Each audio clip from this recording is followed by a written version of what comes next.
In today's video, I'm going to teach you how to connect Notion to Make.com. We'll move from a blank canvas to a working connection, so you can start automating your Notion workflows with confidence. If you're new to Make.com, think of a scenario as your automation blueprint. It's where you choose apps, define what they should do, and test everything safely before turning it on.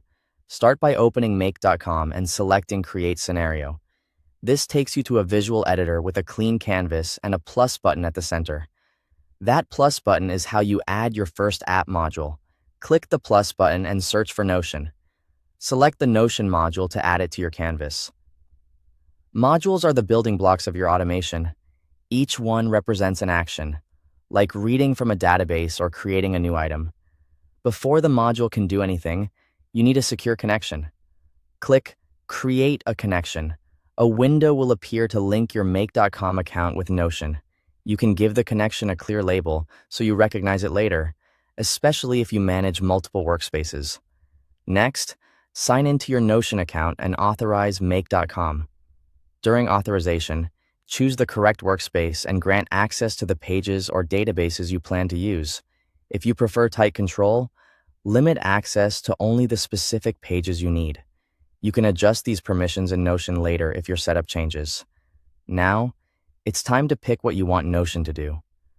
From the Notion module, choose an action such as watch database items, create a database item, or update a database item.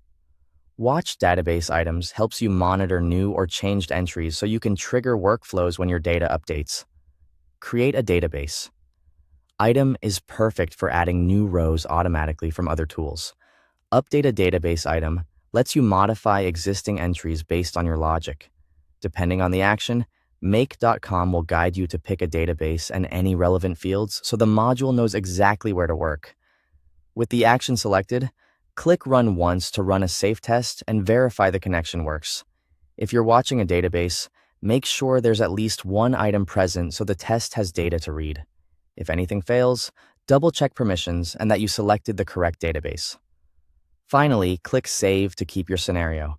At this point, your Notion account is connected to Make.com, and you're ready to build more steps or expand your automations when you're ready. Thanks for watching.